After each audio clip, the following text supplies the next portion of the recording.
Arema FC merekrut pelatih anyar dari Brazil yang bernama Coach Joel Cornelli untuk mengarungi Liga 1 Indonesia. Sebelum lebih jauh, aku nggak pernah bosan-bosannya untuk ingatkan teman-teman, ketika teman-teman tonton video ini, jangan lupa tekan tombol like-nya. Selain itu, kita juga akan membahas pertemuan yang dilakukan oleh Ketum PSSI, Pak Erick Thohir, dengan perwakilan Liga Jepang. Namun, kita bahas dulu topik pertama, Arema mendatangkan pelatih baru yang bernama Coach Joel Cornelli, atau bisa juga kita sebut Coach Joel Cornelli. Nah, ketika Arema FC memperkenalkan Coach Cornelli, ada beberapa poin pada akhirnya yang disampaikan oleh Coach Cornelli. Yang pertama, ia senang datang ke Indonesia. Dan ini momen pertama kali bagi Coach Cornelli berada di iklim sepak bola Indonesia. Kalau kita bicara 10 tahun terakhir saja, sepak bola Indonesia, klub-klubnya akhirnya gemar untuk menjadikan pelatih asing menjadi opsi pertama sebagai nahkoda. Di saat pelatih-pelatih lokal ketika diberi kesempatan mungkin naik turun. Dan secara esensial, kenapa klub-klub Liga Indonesia mencari pelatih asing? Ya, untuk bisa secepat mungkin, atau ya yang diharapkan ya sebuah yang namanya prestasi. Dan kita lihat di beberapa tahun Liga Indonesia terakhir, pelatih asing mendominasi untuk bisa mengantarkan klubnya menjadi juara Liga 1 Indonesia. 2 musim terakhir tentu Coach Boyan Hodak bersama Persib Bandung, lalu ada Coach Bernardo Tapares, dan ada juga Coach Stefano Teko Kugura. Dan jadi pertanyaan, ya mana nih pelatih lokal kita yang bisa bersaing dengan pelatih asing? Nah, soal pelatih lokal sudah kita bahas di video kemarin, biar nggak aku terlalu banyak mengulangi di video ini.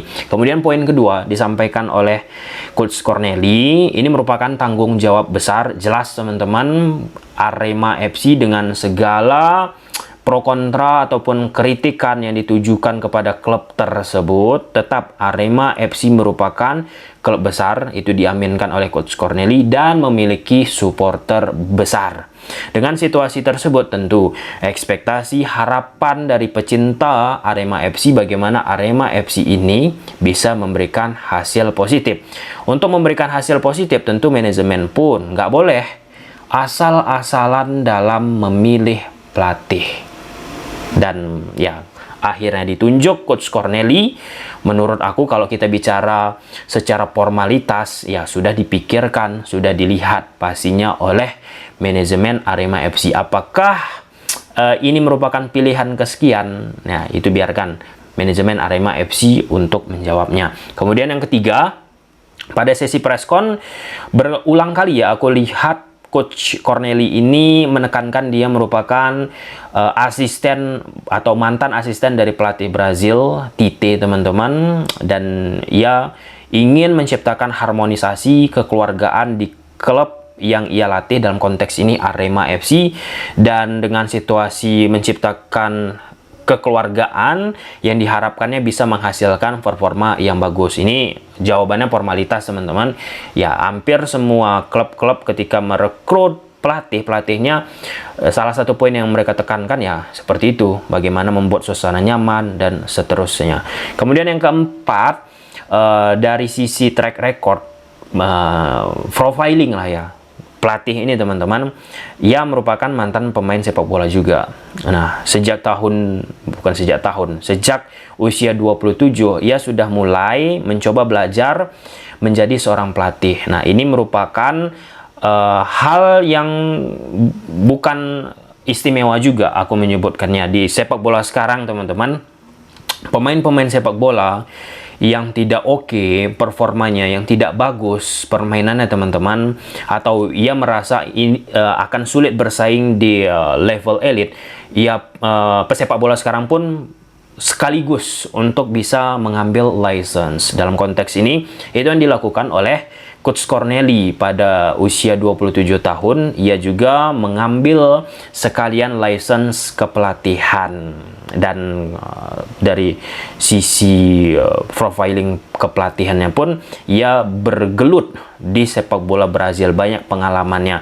Kita bukan hanya bicara sekedar pengalaman yang disebutkan oleh Coach Conchoro ya teman-teman ya, tapi bagaimana pelatih tersebut memang memiliki kapasitas, memiliki kemampuan. Nah, kalau kita bicara sekedar pengalaman, masih banyak pelatih yang memiliki pengalaman. Nah, itu kalau kita bicara konteks pengalamannya. Contoh, Coach Fernando Valente. Itu memiliki banyak pengalaman juga. Tapi kan kita bukan melihat dari banyaknya pengalaman. Nah, kita pikirkan juga bagaimana Pep Guardiola pertama kali menjadi pelatih Barcelona. Itu nggak ada pengalaman. Tapi ia bisa mengcombine skuad Barcelona. Lalu Nagelsmann. Ia pelatih muda, nggak ada banyak pengalaman. Terus menjadi pelatih Jerman, pelatih termuda ya kalau aku nggak salah teman-teman, 36 tahun. Yang ia latih itu Manuel Neuer, 38 tahun. Nah, ya soal pengalaman-pengalaman ini ya akhirnya bagaimana pelatih itu sendiri menunjukkan di atas lapangan bahwa taktikalnya, bahwa prinsipnya itu bisa dikenali oleh pemainnya secepat mungkin. Dalam positioning yang kita ketahui, Coach Corneli tidak menguasai bahasa Indonesia ya, dan pada sesi preskon pun menggunakan penerjemah. Penting penerjemah ini. Nah, harus menyampaikan poin-poin penting, poin-poin yang mudah dipahami, delivery-nya oke. Karena aku sempat melakukan diskusi dengan Bang JJ, translator ataupun penerjemah Coach Sintayong. Di situ Coach Sintayong pun dari sisi penyampaian, pola permainan dan lain sebagainya teman-teman, memang yang simpel-simpel aja. Lalu ketika diterjemahkan oleh JJ, ya simpel dan mudah dipahami oleh pemain-pemain Indonesia. Nggak menggunakan bahasa-bahasa inverted fullback, half space, bla bla bla bla bla bla bla. Nah, untuk itu akhirnya penerjemah yang dimiliki oleh Coach Corneli ini pun harus bisa mengimplementasikan hal tersebut. Dan Coach Corneli pun nggak usah terlalu ribet-ribet banget. Bukan nggak usah ribet-ribet banget. Aku seolah-olah jadi yang mengatur. Harus mengelola kosakata yang mudah untuk dipahami dan akhirnya bisa juga didelivery secara oke oleh penerjemah Coach Corneli. Nah, untuk sesi preskon tadi teman-teman, aku lihat beberapa kali Coach Corneli panjang dia menyampaikan poin-poin, tapi ketika diterjemahkan ringkas jadinya. Nah, ini situasi yang akhirnya akan bisa mempengaruhi apa yang akan diserap oleh pemain. Nah, itu key poinnya. Kemudian kelima, kembali ini soal asisten Tite disampaikan oleh Coach Corneli pada sesi preskon tersebut. Dan aku coba riset teman-teman dari sisi Coach Corneli. Ini memang nggak begitu familiar namanya, dan tipikal Coach Corneli ini seperti Coach Fernando Valente sih.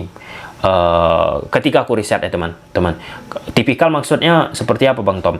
Ia sering diundang untuk menjadi pembicara, menghadiri seminar, menghadiri Zoom meeting, bla bla bla bla bla. Nah, di situ ia membahas bagaimana filosofinya. Ini kan seperti yang sudah kita bahas ketika Arema dilatih oleh Fernando Valente. Awalnya kita bedah Fernando Valente, bagaimana prinsip permainan, dan ya nggak begitu oke juga Fernando Valente bersama Arema, meskipun di awal-awal memberikan hasil yang impresif. Apakah itu akan dialami oleh Coach Corneli nantinya bersama Arema FC? Nggak bisa kita katakan 100% demikian. Karena ya sepak bola Indonesia ini menarik teman-teman, ketika pelatih A, B, C, D, E dari luar yang tidak begitu ngetop datang ke sepak bola Indonesia, ke Liga Indonesia, kadang bisa memberikan kejutan yang istimewa. Tentu harus didukung ya oleh pemain-pemain yang oke juga. Nah, dari beberapa statement yang disampaikan oleh Coach Corneli, ya prinsip-prinsip dasar bagaimana seorang pelatih dari Brazil sih yang ia tekankan teman-teman. Misal bagaimana bermain harus memiliki link up play, jarak antar lini, kombinasi, kemudian bagaimana menciptakan permainan orang ketiga. Ini kan hal-hal yang diaplikasikan oleh kebanyakan pelatih Brazil bukan harus memiliki pemain yang secara skill individual bisa menunjang permainan dari tim tersebut, dan aspek-aspek seperti itu patut dinanti dengan skuad yang dimiliki oleh Arema FC. Target Arema FC apa untuk musim ini? Apakah berbicara banyak untuk Liga 1 Indonesia? Itu pun patut untuk kita nantikan teman-teman. Tetapi dengan Coach Corneli datang di awal musim, tentu yang bisa kita pikirkan, ia bisa meramu skuad yang ia inginkan, meramu taktikal. Bukan di tengah musim, tentu akan sangat sulit teman-teman. Dengan hal itu harusnya Coach Corneli bisa memberikan hal positif untuk Arema FC. Nah, untuk musim lalu Arema FC tentu sudah memiliki pengalaman di posisi bawah berjuang teman-teman. Untuk musim sekarang atau musim baru nanti, aku rasa ini menjadi bahan evaluasi untuk tidak asal-asalan dalam memilih pelatih. Di media sosial akhirnya kan bermunculan ini Arema asal-asalan, ini nggak oke Arema menunjuk pelatih dan lain sebagainya. Aku nggak mau membahas dan menjustifikasi Coach Corneli jelek, tapi ya memang dari track recordnya tidak begitu mentereng memang. Namun tadi sudah kita sebut, kadang pelatih asing yang tidak begitu oke datang ke Liga Indonesia tiba-tiba bisa oke. Ini hal-hal yang tak terduga. Ya, mungkin itu soal Coach Corneli teman-teman ya, dari sisi tactical, dari sisi pendekatan filosofi yang tadi sudah kita sebut, khas-khas yang dimiliki oleh pelatih asal Brazil. Nah, salah satu bagaimana bisa kita melihat gambaran yang dimiliki oleh Coach Corneli ini, lihat aja permainan Tite. Biasanya seorang asisten pelatih ataupun pelatih kepala diasisteni oleh seorang ataupun beberapa asisten teman-teman. Contoh di posisi pengalaman dari Coach Corneli kan ia pernah menjadi asisten Tite. Itu sedikit banyaknya ada beberapa prinsip yang dimiliki oleh Tite pasti akan diaplikasikan oleh seorang asisten pelatih, dalam konteks ini Corneli, di klub-klub ataupun negara-negara yang ia latih. Ya, mungkin seperti itu ya teman-teman untuk Coach Corneli. Oke, kita masuk ke pembahasan kedua. Ini ringkas saja teman-teman, karena ini sudah sering kita bahas di saat Ketum PSSI Pak Erick Thohir melakukan pertemuan dengan perwakilan Liga Jepang, yaitu Mr. Tetsuya Aida. Ini membahas kerjasama dengan Liga Indonesia dan bagaimana Indonesia bisa belajar dari keberhasilan Liga Jepang menciptakan kompetisi yang merupakan salah satu yang terbaik di Asia. Nah, yang aku harapkan sih ya teman-teman ya, bagaimana untuk posisi sekarang ini, selain jadwal sudah pernah kita bahas, wasit juga sudah kita bahas, ya jangan hanya mengandalkan Liga Indonesia, itu juga sudah kita bahas. Nah, yang terdekat tentunya bagaimana kita bisa menciptakan dan meningkatkan koefisien Liga. Meningkatkan koefisien Liga itu menjadi salah satu barometer seberapa oke liga kita. Tentu kita berharap kepada perwakilan-perwakilan klub Liga Indonesia yang tampil di kancah Asia. Sembari kita pun memperbaiki klub license. Nah, klub license ini kan sebagai acuan oleh AFC untuk melihat klub tersebut oke nggak, klub tersebut sehat nggak. Ketika klub tersebut sehat, ketika klub tersebut oke, secara atmosfer iklim sebuah kompetisi harusnya bagus teman-teman, karena sudah memenuhi klub license. Ketika klub tersebut sehat, iklim kompetisi sehat, ini kan akan menciptakan hal yang bagus, seirama, sinkron ya teman-teman, dengan kompetisi secara overall. Nah, aspek seperti itu tentu harus bisa, dalam tanda petik ya, ngebut dilakukan oleh PSSI untuk didorong, dan itu pun harus menjadi perhatian khusus perwakilan-perwakilan klub yang ada di Liga Indonesia ketika tampil di kancah Asia.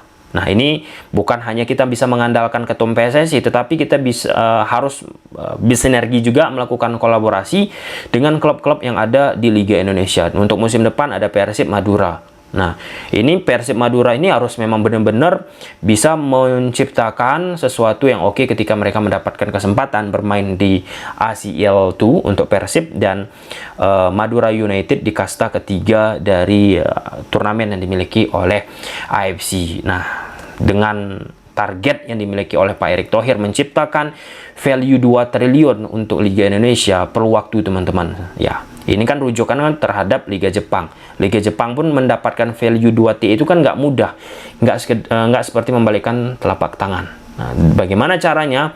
Ya mulai sekarang memang banyak PR dari Liga Indonesia teman-teman, tetapi satu persatu harus bisa terus dilakukan, dan PSSI eranya ketum Erick Thohir ini sudah mencoba melakukan hal demikian dan akhirnya menjadi sorotan bagi pecinta sepak bola Indonesia. Dengan animo, dengan gairah sepak bola Indonesia, harusnya liga kita pun bisa lebih tinggi. Bayangkan saja teman-teman, kompetisi ataupun turnamen AFC itu nggak bergairah di Indonesia. Kita lebih fokus bagaimana menonton Liga Champions Eropa, karena Liga Champions Eropa tentu secara hype oke. Nah, hal tersebut bisa diciptakan situasi yang baru untuk turnamen AFC di saat perwakilan kita bisa berbicara banyak. Nah, dengan perwakilan kita bisa berbicara banyak, ini kan menciptakan penonton-penonton baru untuk bisa menonton AFC, turnamen yang dimilikinya. Nah, ya. Mungkin coba silahkan tulis di kolom komentar, kapan terakhir teman-teman nonton match yang dimiliki oleh AFC, baik itu ACL, nanti kan yang terbaru ini ACL 1, ACL 2, sama kasta ketiga seperti Conference League. Nah, yang dulu lah Liga Champions Asia, AFC Cup. Pertandingan apa yang sering teman-teman tonton? Coba silahkan tulis di kolom komentar. Mungkin sampai situ aja, bye.